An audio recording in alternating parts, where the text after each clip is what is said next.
Men only become good men through negativity. Women are actually the opposite.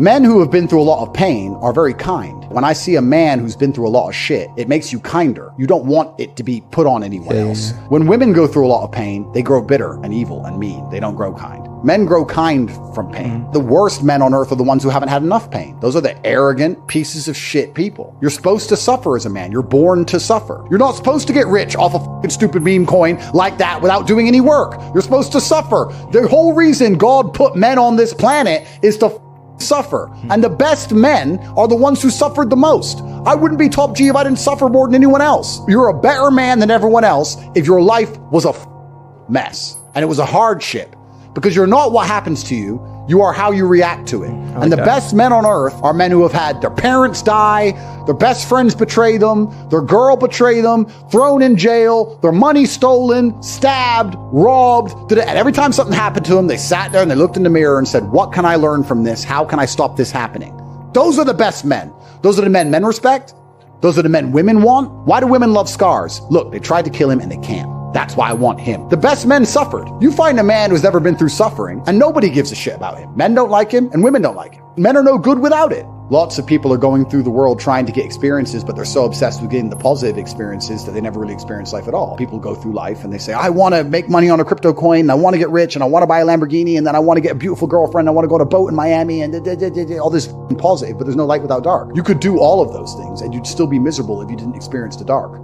If you have not experienced true misery and pain, you'll never ever be happy. So if you're going through life as a man and you're looking for experiences over comfort, which is what you should be doing, which is what the great explorers of the world have always done, because they weren't looking for comfort. Comfort's at home. Experiences out there. All the sailors, all the warriors, they were looking for experiences. I love the negative experiences along with the positive experiences. I love jail because it's an experience. Is it a bad experience? Sure. But then my bedroom is beautiful once again, like it's never been before. How was that first sleep at? This is the point.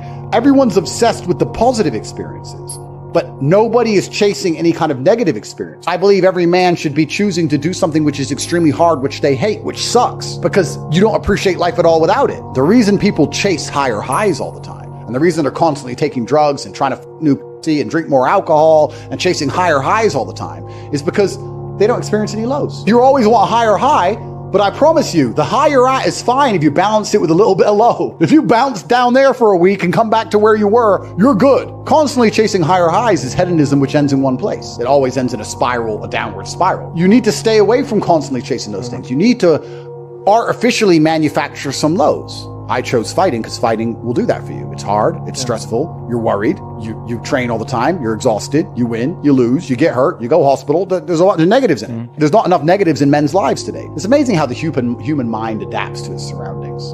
In some ways it's stressful, but there's no light without dark. In other ways, it's not very stressful. As a man, there is no easy life. If you're looking for an easy life, you should have been a girl. You made a mistake. Your life is not about being easy. Your life is not about being happy. Your life is always going to be difficult. All of the pain you feel, all of the sadness you feel, you're supposed to feel as a man, and you have two effective binary choices. You either go through the suffering and go through the trauma and go through the hardship it takes to be a man of value, or you suffer eternity as a nobody. And being invisible, I would argue, is almost worse. You can have a very stress-free life if you work in Starbucks. You don't care about the Starbucks once you clock off. You're not at work at the time. You go home, you play video games, and you exist until you die. That's stress-free, but you have to suffer being a nobody. Alternatively, you can go out there into the world, try and implement your mark on the world, work hard, try to get rich, more money, more problems. You can try and start a business, the stress of that. You can lose your girlfriend because all you're doing is working. This is a new level of stress, a new level of trauma, but at least you'll be a somebody at the end of it. There's two ways to suffer. You either suffer to become a somebody, or you suffer as a perpetual and forever nobody. What did Napoleon say? He said, glory is fleeting, but obscurity is forever. Absolutely. Glory is fleeting, but obscurity is forever. And when he says fleeting, that's a really good point, because everything in life is rented, especially your glory as a man. When you have a good body, it is not a good body as complete. It's not finished. You haven't completed the task. You have rented that good physical condition. You must train every day to retain it. I think God wants me to be the best possible version of myself. I think that God dislikes people who are lazy. I said this to somebody once and he got very offended. I said, God doesn't like lazy people. God has created you and he wants to see the absolute best you can be.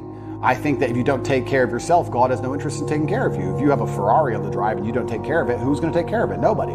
I think that taking care of yourself and being the best possible version of yourself you can be is how you please God. I think that's one of the best ways to praise Him, is to wake up every day and say, I need to be the strongest, smartest, fastest, most fearsome, most stoic, most capable man I can possibly be. This is how I please God. I think that as a man, there's always going to be a degree of pain and suffering in your journey. I don't think you're ever going to become a successful man or be good at being a man without pain and suffering. And as many times in my life where something terrible happened to me, and at the time, if I could change it, I would have. But retrospectively, you kind of look back and go, you know what, that was formulative for me. That's right. That is what God decided I needed to become who I became. So all of the pain and all the suffering I've ever gone through in my life ended up, in the end, building me into the person I am, and I'm proud of who I am. I don't think many men especially understand that even if you don't have the strength to be a hero for yourself, you should have enough discipline and enough honor to want to be a hero for somebody else. And if you have other people you truly respect, you should want to be a hero for them. And I think that's the masculine imperative. If someone's going to attack your wife, that's when you become a hero for her. You have to. What kind of man are you if you're not? You have a brain, you have a mind, you have a mental model. You can't think of everything. You can't do everything. You can only have certain frameworks instilled inside of your mind. As a man, you should be hyper-competitive. You should try and be the best version of yourself you can be. You're competing against every other man on earth for the girl you want, the car you want, the house you want, the watch you wear. It's all competition. You should be as competitive as you possibly can. Anything that's inside of your mind which doesn't allow you to be competitive should be erased. So I started at the absolute lowest echelon of life, and I would like to consider myself pretty somewhere near the top now. I've been through absolutely every stage. So when I say to men, you can become anything you want, and my answer to you is masculine excellence, there's no other answer. I can't tell you how to rig the game and cheat the game.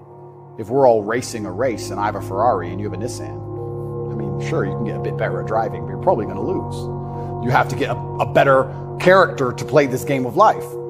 So that's why I preach masculine excellence, because for many of the world's problems today, porn, sexual access, being respected by your peers, making sure that your wife's going to stay with you after the children are born for a very long time, that's right, being happy, anything. It all comes down to who you are as a man. The only answer is masculine excellence. There's nothing you can do besides hard work, accept the trauma and pain and suffering, and work harder than everyone else around you worked.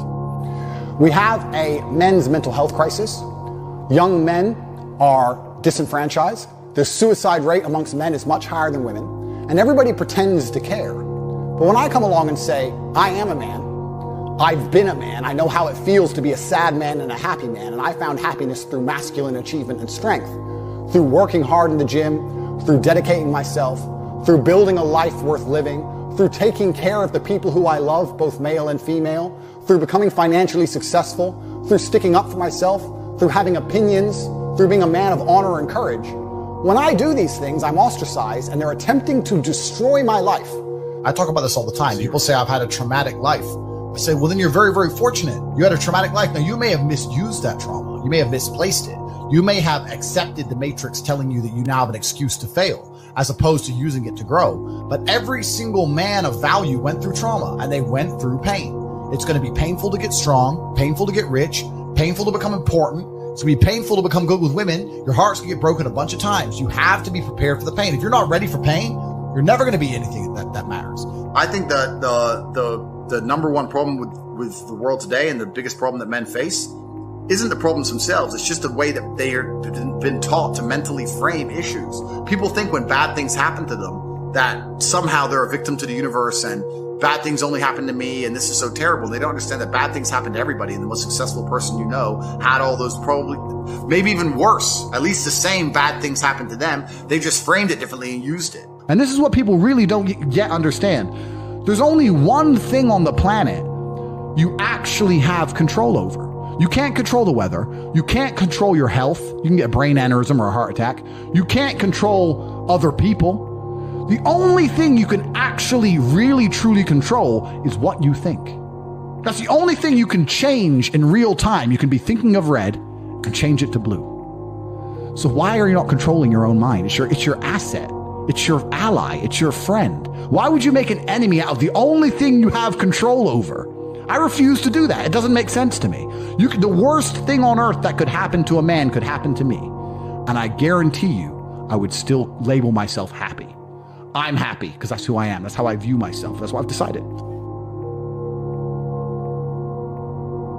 It's amazing how much strength you can get from knowing that your ancestors are looking down on you and you're doing your absolute best. I also believe that God can be proud of you when you do your absolute best. And I don't think many people genuinely do their best in the world anymore. When I say do your best, people sit and go, oh yeah, okay. No, when's the last time you actually did your best? Like, I don't train to run marathons, but I know if I gave my best, I could run a marathon right now, first try. If I gave my best, life depending on it.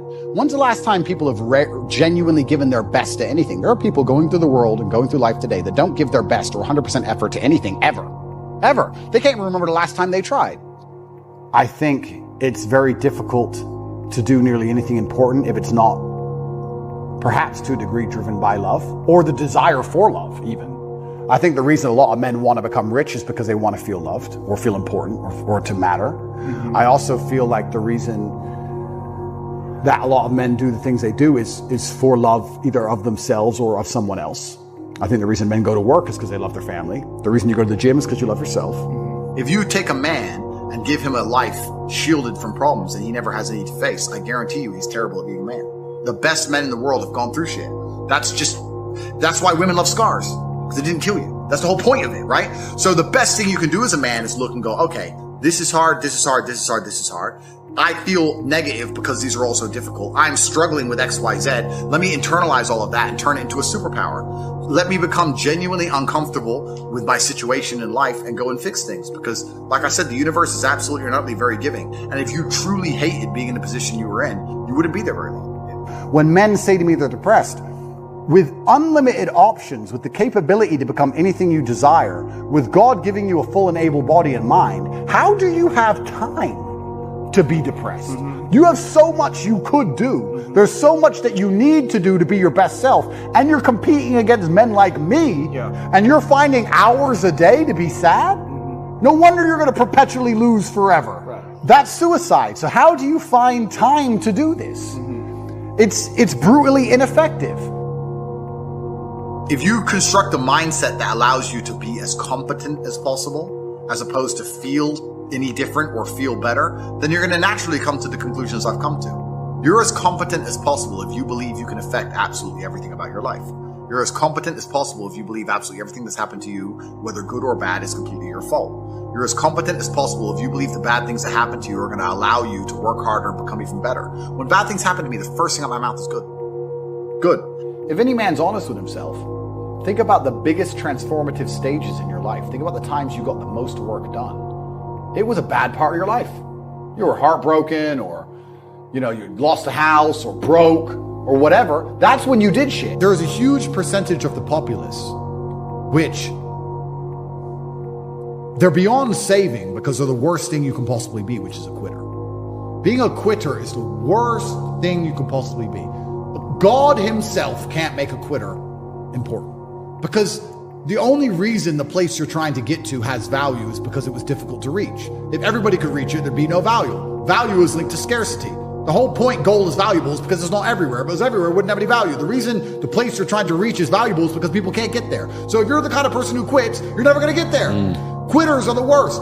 And the masculine world is hyper competitive. This is another thing most people don't understand. Totally agree. It's hyper competitive out here. All the women want a few men at the top.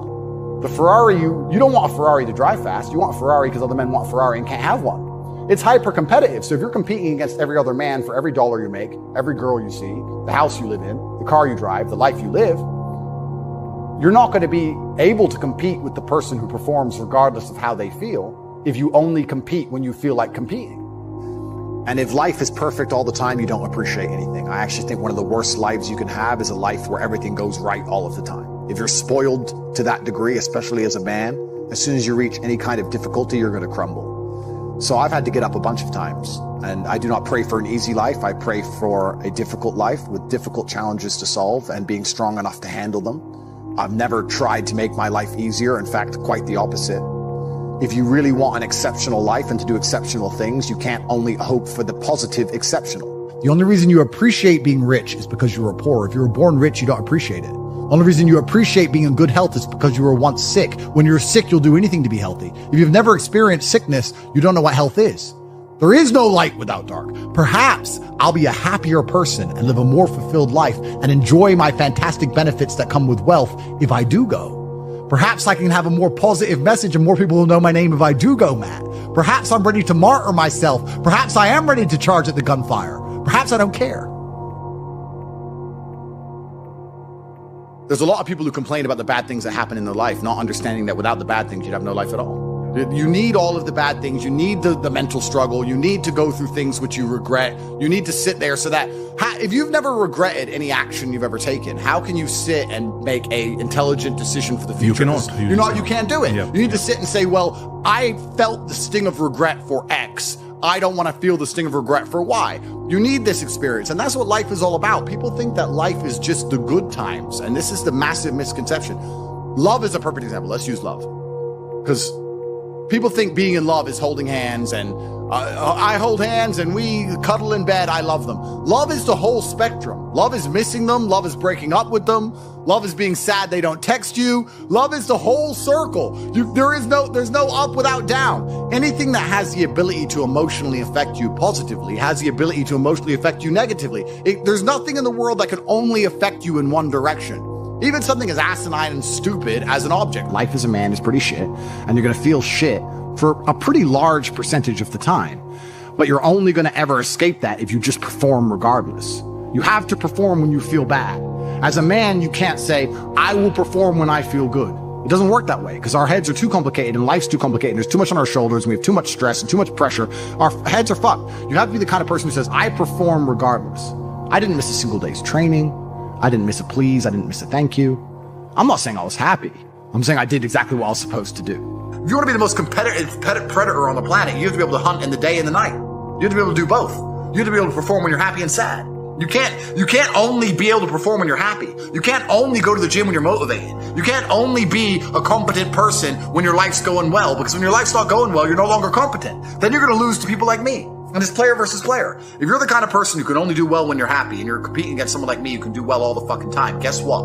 You lose. So my mental model, the answer is most of my opinions are just based around constructing a mental model that allows me to be brutally competitive. The things happen to people and things are going to happen to everyone. And even if you live the perfect life, you're still going to have bad experiences because everything's relative. Yeah. So small things are going to be big. Yeah. And you have to learn to get on with it and be disciplined. And if you don't have a disciplined upbringing, you don't learn to go through hard times, you're just going to end up one of those people who just is a complete feather in the wind. You just succumb to your emotions. Yeah. And that makes you either a pussy or, as a man, also makes you dangerous. These people, these serial killers and these school shooters and all these things, these are people who just give in on their emotions instantly. These are people with no self-control. They never had fathers around. They never had fathers around. 99% of them in America, they're from a single mother kind of type home or some shit, no father around. And they never had anyone sit and say to them, I don't care how you feel, you're not allowed to act that way. Yeah. And that's it. So when they feel a certain way, they think, well, I'm going to act this way then. Yeah. And that's what's dangerous. This is also why I became successful in the first place, because I've always been capable of fighting and going through pain and dedicating myself and doing difficult things and having hard things happen to me and being emotionally regulated. So perhaps what's so interesting about it is, even if I want the dark, no matter how deep I dive into it, no matter how much mess I try and get myself in, I'm just going to end up springing back and having more fans and more followers and more people talking about me and more social media. Bro, it's the emotional regulation that I'm worried about. I'm like, how the hell does this guy do it? Well, how do you manage that? Yeah, for me, it's relatively easy because it's a new dark again. It is, but that's part of I'm looking for the journey. I don't want the comfort. I want the challenge. I'm looking for the journey. So no matter what bad is happening to me, part of me is always going to sit there and detach myself from myself and analyze it from the third person and say, wow, fantastic. This is going to be a great opportunity for you. It's a great opportunity for you to prove yourself to yourself and prove yourself to everybody else and prove yourself to God. Feeling depressed is real. Yeah. Depression as a disease, I do not subscribe to. The idea, I believe, that if you feel depressed, something is depressing you, and you should try your best to fix it. You should take control of your life and do your best to fix it. The idea, but they don't say that. They don't talk that. They say depression like it's this magic thing that comes out the sky and it gets in your brain. You're sad no matter what, and there's nothing you can do about it, and you need to only take pills. And I think that's a very bad way to look at the world, and that's a bad idea to subscribe to. And if you start to feel depressed, let's say your girl leaves you and you start to feel depressed, but you believe in the idea of depression, you're now going to start diagnosing yourself as clinically depressed, self-hypnosing yourself into hypnotizing yourself into being clinically depressed. And it's amazing how you can speak things into existence. I cannot become depressed. because I don't believe in it. So how about chemical imbalances in the brain? Bullshit. That's all been disproved anyway. Really? It's all been disproved. Firstly, that's all been disproved. And secondly, even if that was true, even if I had a chemical imbalance in my brain, I do not believe in depression. Next time you see a rich guy, go up to him and say, how'd you get rich? I've never heard anyone say university. Ever! I've never heard anyone say it's a lie. It's a scam. When I was 16, I saw the guy in the Ferrari. I was like, I'm going to college and he isn't. And he ain't going to work. He knows something I don't know. I knew at 16 everything they tell me was a lie. But there's still people who think they have 5 years to waste in college. 5 years. I'm 37. Let's conservatively estimate I make for myself $250,000 today, let's say. 5 years ago, I was probably making 20 grand. That's the difference 5 years can make. 5 years. And they're going to sit there and do what? Read a book from 22 years ago? Go party? Oh, fraternity. Bro. Competence is confidence. I think they go hand in hand. You're going to be confident in doing things you're good at. And I understood I had to get good at things from a very young age. And I was challenged from a very young age to constantly test myself in endless competition. My whole life has been competition. Correct. It was chess tournaments from a very young age. Yeah. And then it was professional fighting. My whole life's been a massive competition. Right. And I understood that there's winners and losers. And that's how the world operates. To this day, right now, it's the same thing. And you just get good at the idea of competition. I think there's a lot of people out here who don't realize they're in a fight. Or they know they're in a fight, but they want to ignore the fact they're in a fight because they don't want to have to accept that they're losing. So they wake up and say, oh, I'm just a man living life. Bro, they're too comfortable. They're too comfortable. Yeah, mental health and depression is an interesting one because, like, you look at Tyson Fury, right? How can you not respect the heavyweight champ? Gypsy King, G, right? And he was talking about how he was depressed and how he fought his way out of it and everything. Huge respect for the guy. He was depressed, and the only way he fought and beat his depression was one day he got up, grabbed himself by the bootstraps, got in the gym, became the champ again, brought himself back to the former champion he was. He did it himself, right? And I think that that's really the only way any of these things can be beaten. I think if I were to talk to Tyson or Tyson were to talk to anybody, he'd say the same thing. He'd say, look, end of the day, even if you're struggling, it's you that's going to have to get up and get the work done and change your life. I think that a lot of the help, which is being purported now by the system, by the Matrix, isn't designed to help. I think it's designed to keep people in this state of depression because when you're depressed, you're submissive. You don't care about what happens to you if you're depressed. Depressed people aren't going to riot against a new law or against COVID tyranny because they're depressed. They're too busy. They're at home and they're sad. The best option, the best thing to do is still to get up, be an adult, control your emotions, be stoic, and do the things you're supposed to do day after day. Laying in bed and doing nothing is never going to be the best option. The best option is still to go to the gym, to work hard, to run your business, to be successful. So it doesn't matter. We're talking about the different positions on the chessboard. But if the rules of the game remain the same, regardless of the position you're still trying to win, you still have to do the same things. So does it even matter at this point? If you come along and say he's depressed because of X and he's depressed because of Y and he's depressed because of Z, and the answer to all of them is still the same thing, then I don't give a fuck why you're depressed.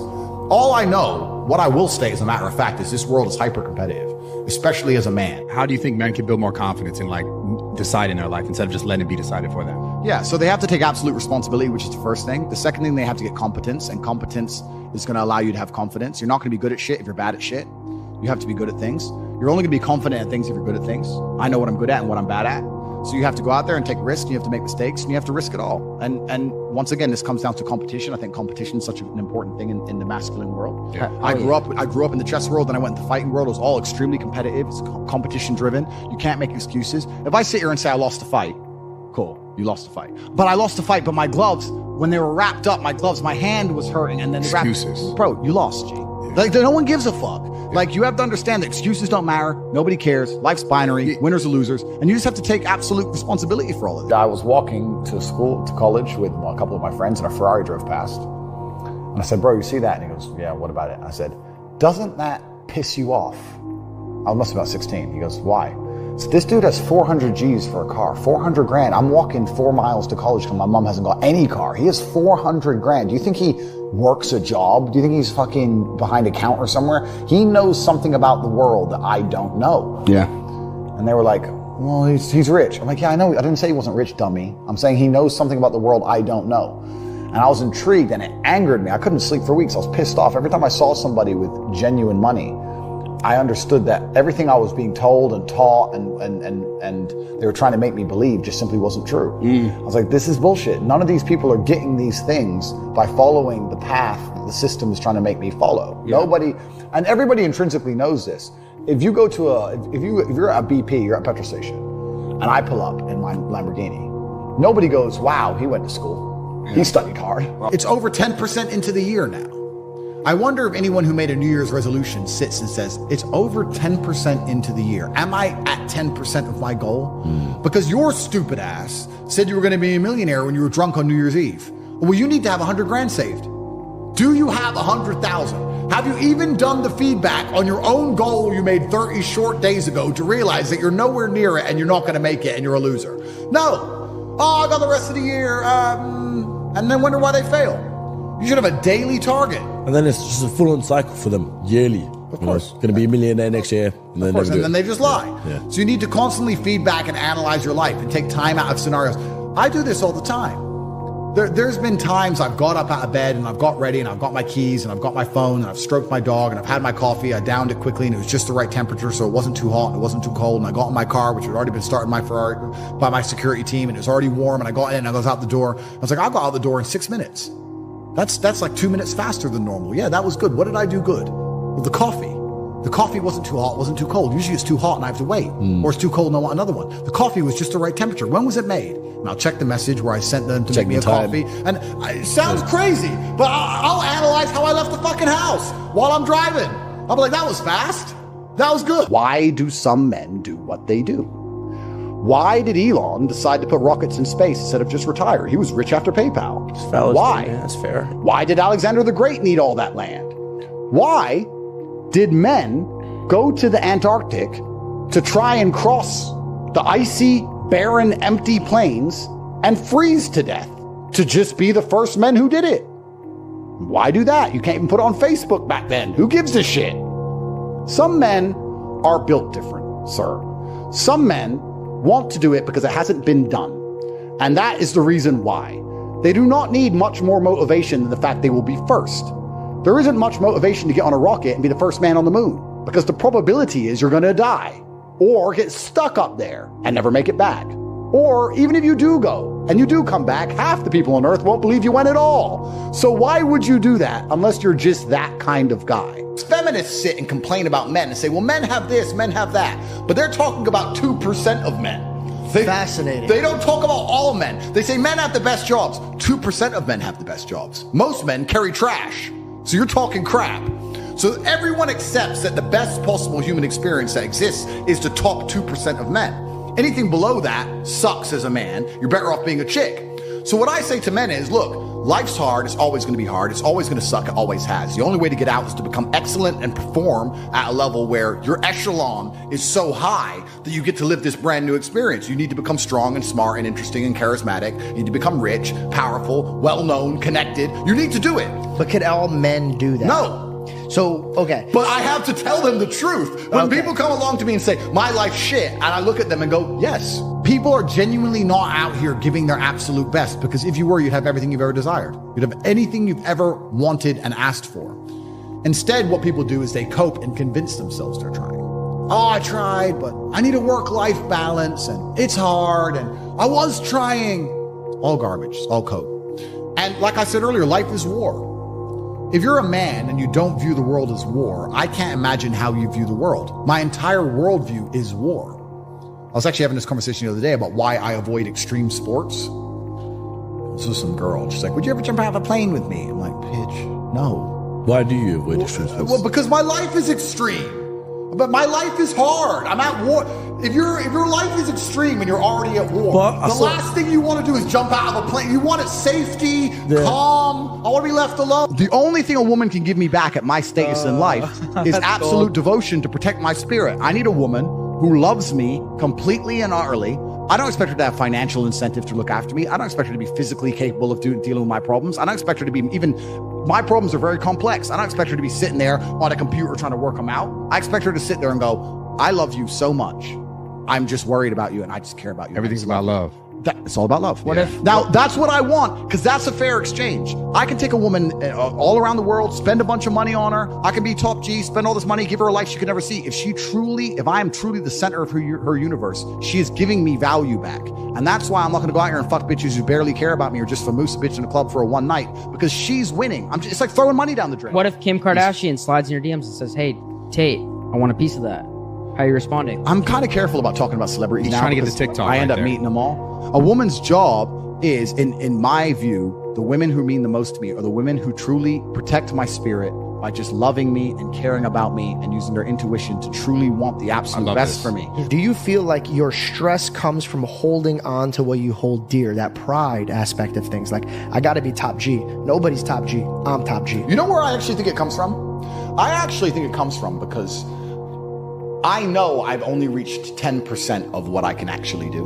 Let's go. Bro. And that bothers me. And no matter how much money I'm making or how most Googled man alive, whatever, I can still identify the inefficiencies in my systems. I can still identify where more money could have been made. And money isn't that important. But like we said, money is a very simple way to measure success because it's numbers. Numbers are easy. Yeah. This number, that number. It's easy. What does a company do when it wants to measure the success of a company? It looks at the numbers. What does a YouTube channel do? It looks at the numbers. Numbers are easy. So if you're going to say, how do I be successful in life? Money's not everything, but it's a nice, easy way to measure because it's numbers.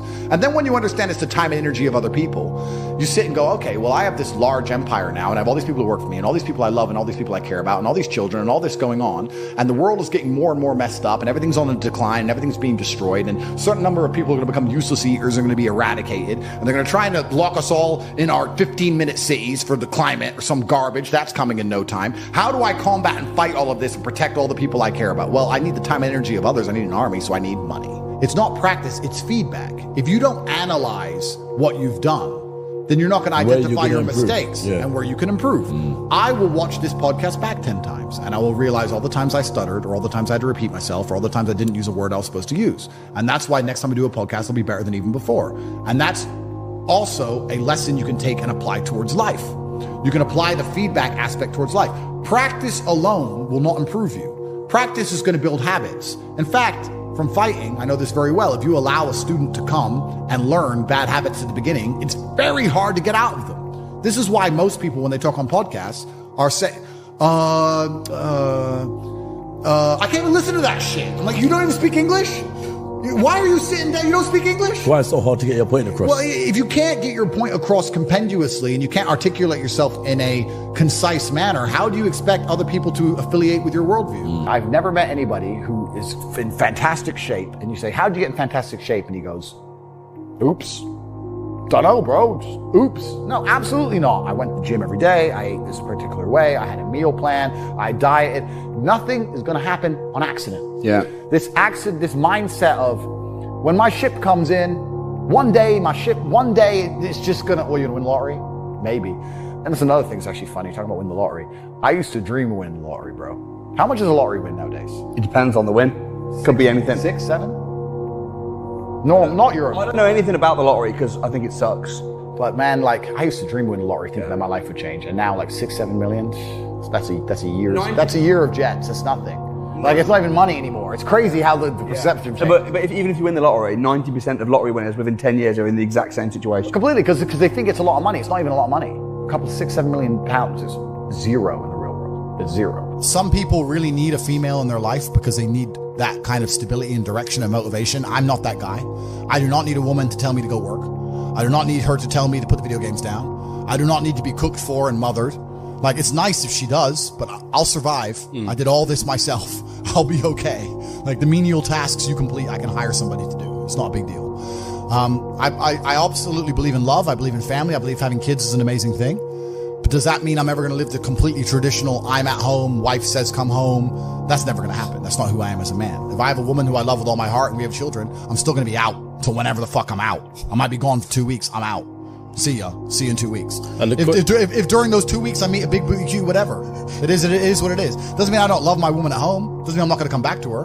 But I'm just true to my instinct as a man. I don't think I should apologize for it. I think a lot of people are socially conditioned to apologize for things.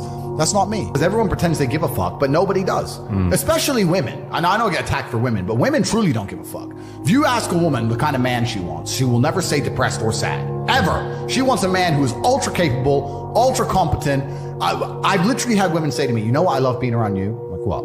I don't have to think. I'm like, what do you mean? Because I just turn up and like, we just walk in the hotel and everyone, staff do anything we want and the jet's just on the runway and we just land and I'm in this beautiful place and I don't even know where I am and I get to just turn my brain off and it's great. Like, they want someone who is fun and spontaneous and charismatic and successful. They don't have time for sad dudes. They don't care. So the world doesn't care. The world has never given a shit about sad men. So if you're going to sit there and self-diagnose yourself as a sad man, you're going to have a shit life and nobody's ever going to give a fuck and you're going to perpetually lose forever. And that is your decision. I am so scared of being that person.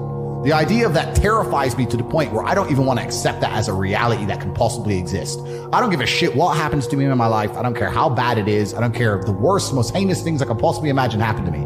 I know that my sadness, my depression will be temporary because I will never stay a loser. It is against my creed. It's not in my DNA. Anything in the world that makes you happy that you currently have, whether it's a person, whether it's a job, whether it's a scenario, whatever it is, also has the exact inverse capability to make you extremely angry. So you have to accept this about You're life. quite detached, man. You're quite detached from everything that you also own. You say you love it, but at the same time, you're okay with letting go.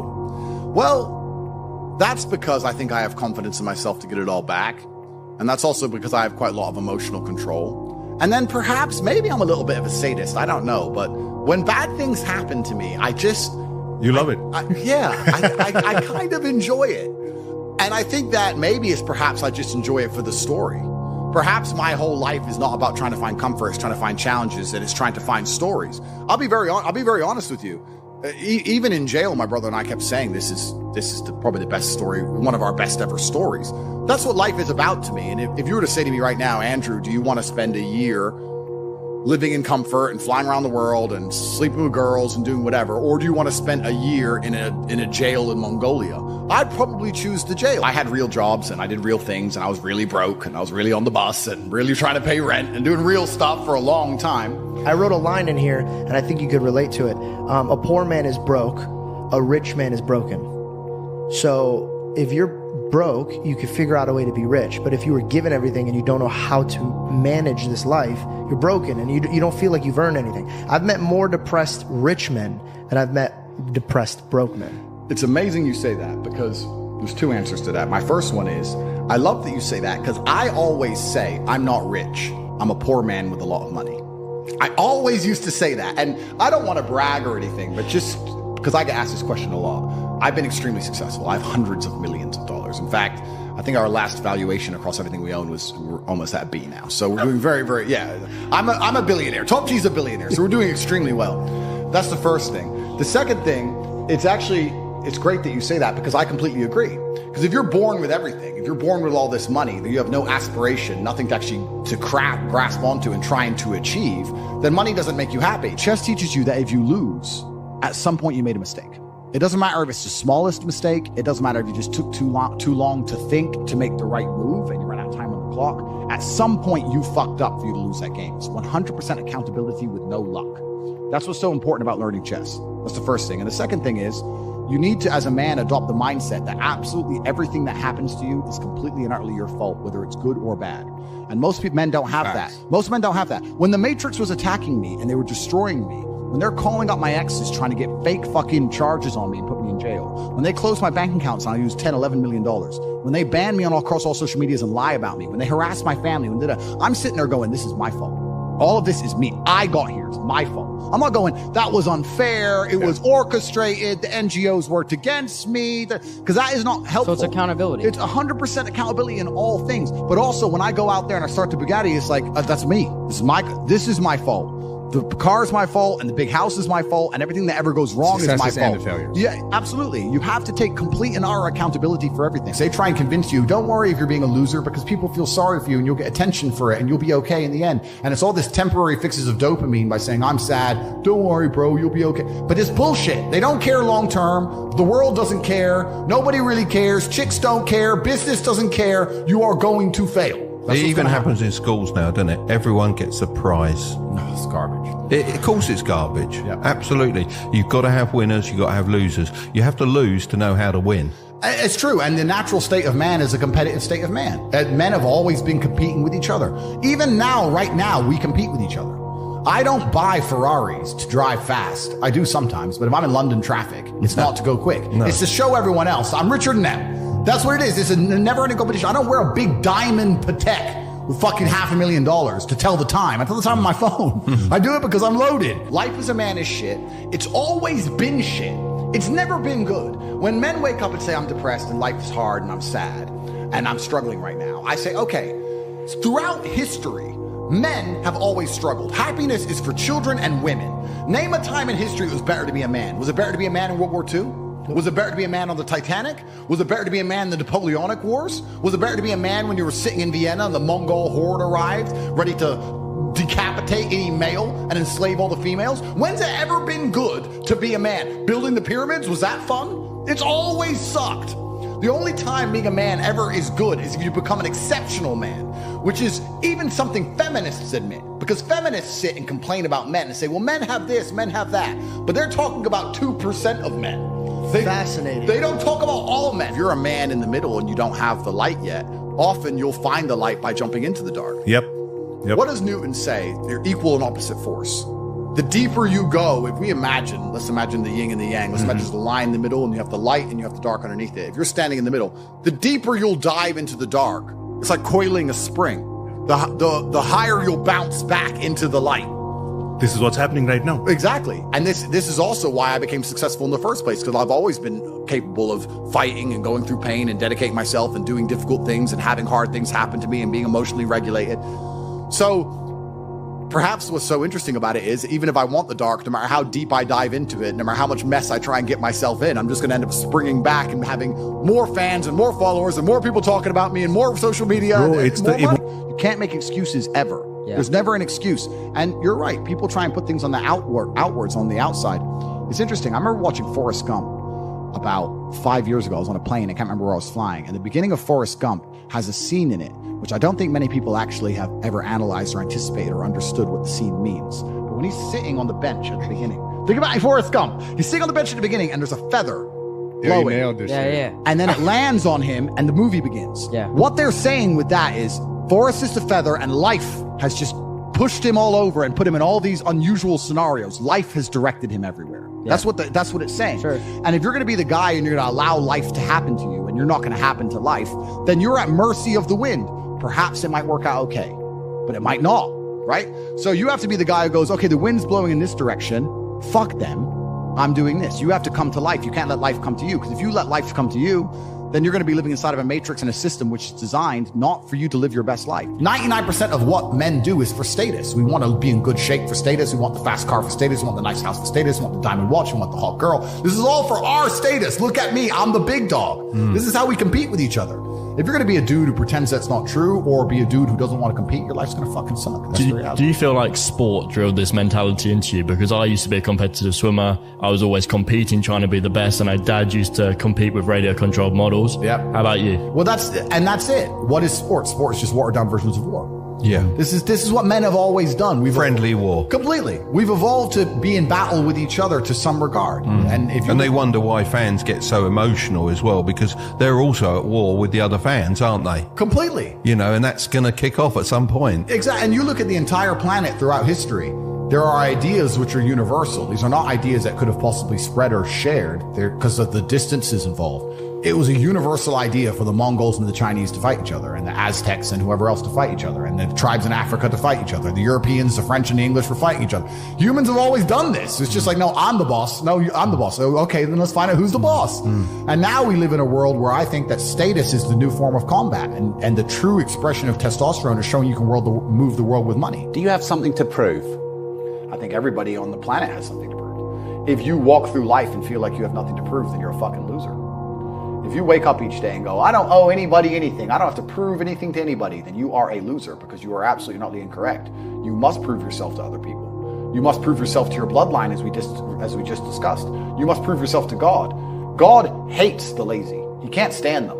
If he gives you all these genetic dispositions and these natural God-given gifts, if you have 2 arms and 2 legs and you can think, and you're not trying your absolute best,